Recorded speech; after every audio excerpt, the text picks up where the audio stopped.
बोली से दरबार की और कहने दरबार में कि नाचो पर नाचनी सभे कहेला ढरे दानी ना कुर्ता ना धोती सर गोहेला गंगा पानी कि पिया गजा अखल में पतिया हो कि डम झूप सभी ले हमारे जुगिया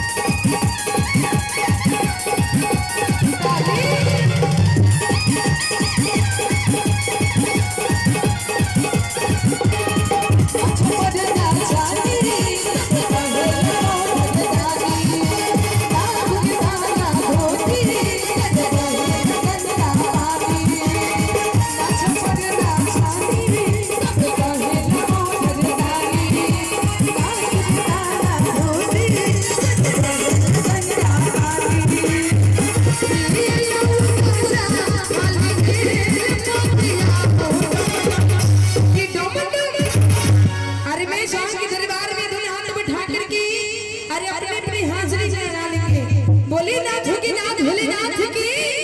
कि डम डम डम झूप सभी ले जो किया हो डम डम झूप सभी ले जो किया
बोली से दरबार की नाथों की नाथ भोले नाथ की अरे दरबार में कहना है कि कोई के तो आगे अब भूले समन की सुमनी दोनों हाथ उठा के दरबार में ताली बजाने की बात कि कोई के तो आगे अब भूले समन की सुमनी भैया हाय आंगन बागी वाली आंगन बाड़ी वाली भोला की दिवाली बाड़ी वाली खुशी जैसे भोला की दिवाली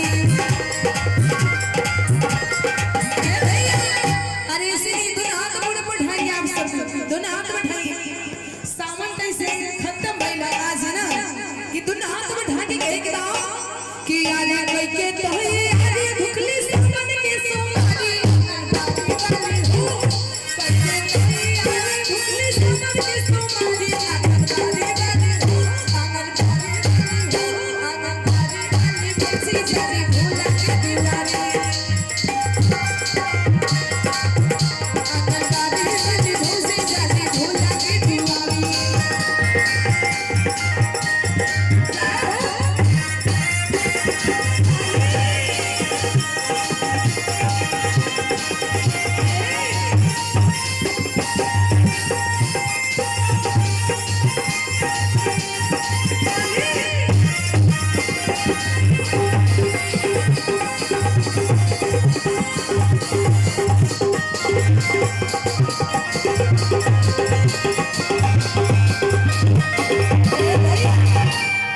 कथी एगो भौजी का हतरी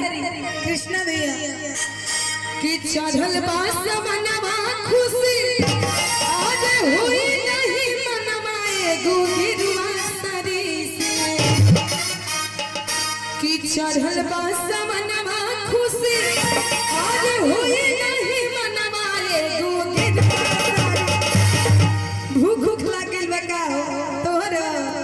एने कई सब कोई के भूख लागले बा लागत के लेके नींद करो लागल बा बोली सच्चे दरबार की कालंदनी खड़े हो जा भाई अरे कहे की बात नहीं दुनिया हाथ पूरा पूरा ढाके रहो सब भी दुनिया हाथ उठाए पूरा पूरा पर कहे की चाहे कि भगवान करी डुमरी गांव की काली मुर्गी उसली हो जाए और जो इस भजन में ताली नहीं बजाएंगे डांस नहीं करेंगे उनके हाथ में ना सौंसे देही में खुजली हो जाए इसलिए दोनों हाथ उठाए पूरा पूरा पर उधर से दोनों हाथ उठा रहे पूरा पूरा पर यही से अरे गुड़िया जी हां जी यही से वो भोजपुरी में कहावत बा हां कि रौरा पास अगर कुर्सी बा तो हमारा पास पीढ़िया बा। अच्छा रौरा पास अगर कुर्सी बा तो हमारा पास पीढ़िया बा। अजय बाबा के दरबार में ताली न बजावे ओकरा कथी के क्रिया बा न कहे तहरे क्रिया बा बुढ़वा से उहे हाथ उठा ली पूरा पूरा पर उहे ने ना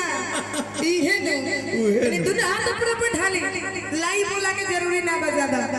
दोनों हाथ पूरा पूरा भैया आप से भी हर दरबार में ताली बजाने के लिए क्या कि चढ़ल बासा बनवा खुशी होई नहीं मनवाए गो के सारी दोनों हाथ में ठाक के कि चढ़ल बासा बनवा खुशी होई नहीं मनवाए गो के सारी ये गो के सारी देव घर ले ले चलो बनवा मुखी की गाड़ी मर्दन बाकी गाड़ी से देव घर ले ले चलो बनवा भैया आई देख देवघर जाए खातिर 10 रुपया के चढ़ावाल वाले के भैया के तरफ से अच्छा उतनी बेर से खाली छोटे के नोट आवता लेकिन एको को बड़का नोट ना आई 10 रुपया में तो मोतीपुर से बैठियो ना मुजफ्फरपुर से बैठिया मुजफ्फरपुर से रहुए भगवानपुर जाइबे ना करना 20 और रुपया देखी ओतहु के 20 रुपया हो गइल बा जी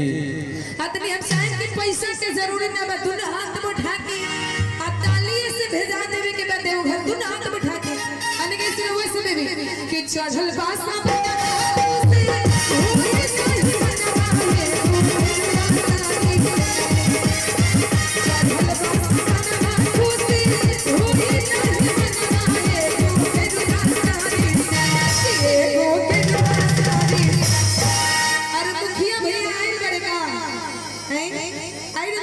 ज्योति जी का मतलब नहीं तो सोचते कि आई बारे हम मुखिया जी दोनों हाथ में ढाक के कि देव घर ले ले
अरे कहीं के बा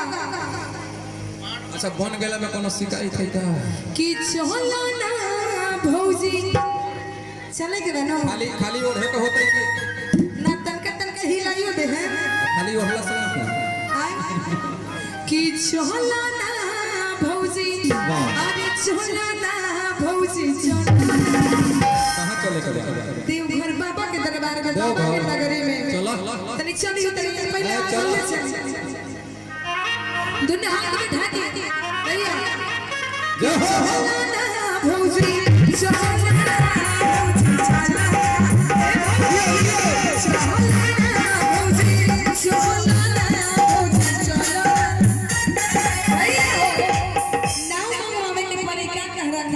एकरा बाद में चलल जाई एकरा बाद ऐसा भौजी बारू इतना सुंदर एकरा बाद वाला गीत में एकरा बाद वाला दोनों हाथ उठा के ताली बजाएगी बा जय हो दोनों हाथ उठा के पूरे पूरे ढाई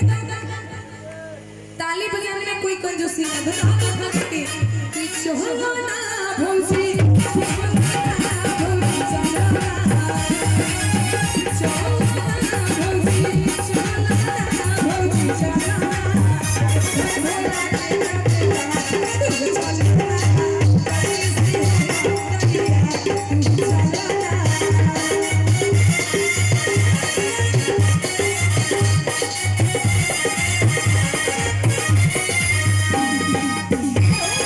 जियो जियो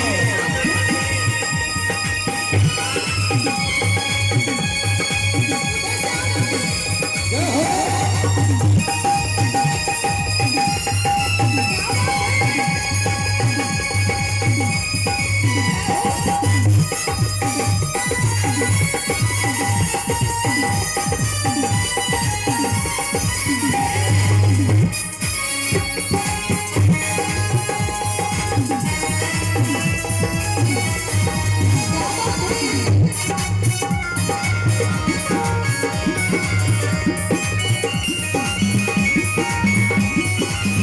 आई देखी देवघर जाए खातिर 51 रुपया के चढ़ावा आ गेल बे दरबार में अरे अब ऐसे देवघर में जा जाए सिर्फ टकला से काम ना चले हम चाहते कि एक मेरी आंटी जी दरबार में खड़ा हो जाइए ना 1 मिनट हो तो सब कोई दरबार में खड़ा करके झूले आंटी जी के खड़ा हुई तो कहा गया कि दरबार में झूठी असर उनका फूट गया कर भैया एक मिनट दरबार में खड़ी हो जाएंगे आंटी जी हो जाइए आप देखिएगा जो जो बाबा से प्रेम करते हैं जो बाबा के भक्त हैं एक बार सच्चे दिल से आप सभी खड़ी हो जाइए जाए आप सभी एक आदमी खड़ी होने सब कोई खड़ी हो जाएंगे दरबार में दोनों हाथ उठा करके और आप सभी और एक बार भैया और रउआ सब एक बार झूमेंगे आंटी जी जो फर्स्ट में खड़ा हुई है इधर आ जाइए और देखिए उधर से जेंट्स लोग तो कमर नहीं हिलाए हैं लेकिन अब मेरे टीम की तरफ से कमर हिलेगा आंटी जी तेरे दोनों हाथ उठाइए और आप सभी उठा लेंगे पूरे पूरे ऊपर दोनों हाथ उठाने ऐसे हाँ हम हिलाएंगे कर साथे साथे रहो हिलाने के ऊपर और क्या कहा कि अरे देखो होते जाते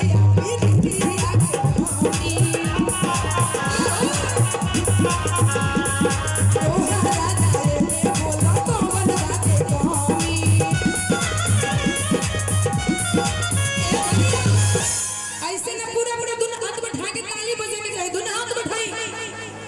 और भैया आप सभी और देखिए हमारे भाभी ने कहीं झूमर करी कि अरे देखा होते जाते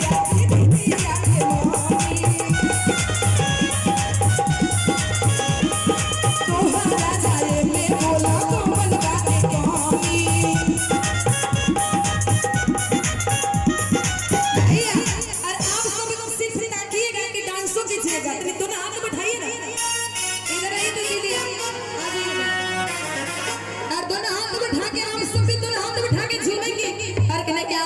कि ढोला ना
अरे रे रे जय हो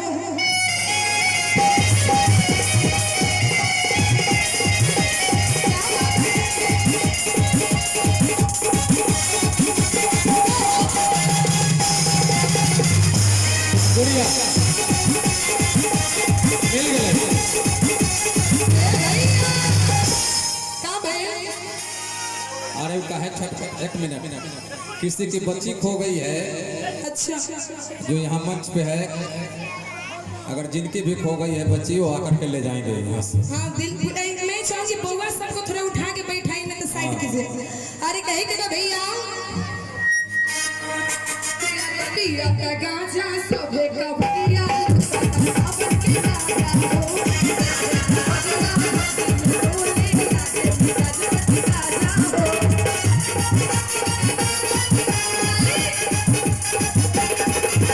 दिया का गाजा सबे का भैया अपन के गाजा हो भैया भक्ति में डोले लागे गजबत गाजा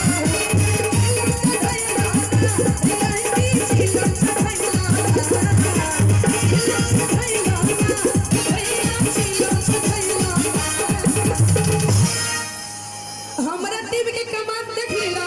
कृष्णा भैया कहा हमरा टीम के कमाल देख लेला। हाँ आइए। तो तनी अपना टीम की तरफ से दिखा दे तो हाथ में उठा करके और आप सब आगे आ जाइए। हाँ सब आदमी चला जाइए इधर इधर बैठिए सब लोग। अरे कहीं के बताओ सब आदमी बैठ जाइए बैठ जाइए हुनर नहीं। यार चिलम चढ़ैला ना ए भैया लोग चिलम चढ़ैला ना तब भोले बाबा के बाजा का गाना ढूंढे भोले बाबा के बाजा का गाना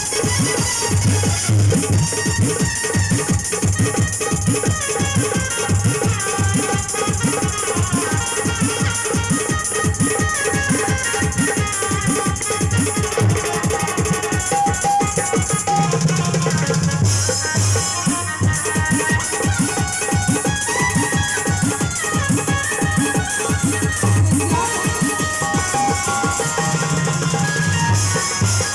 जय हो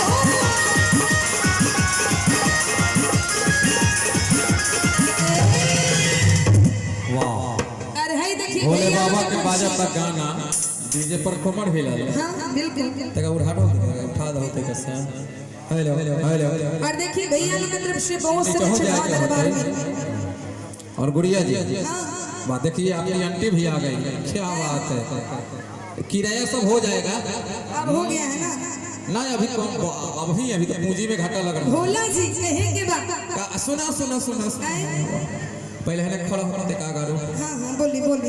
अच्छा सब आदमी हाथ उठा के कहिएगा हल्ला करके। हमें को बात पूछेंगे तो कहिएगा नहीं हल्ला करके कहिएगा। वाह क्या अच्छा ये बताइए कहने घूम कहने हाँ बोले बोले लगी चल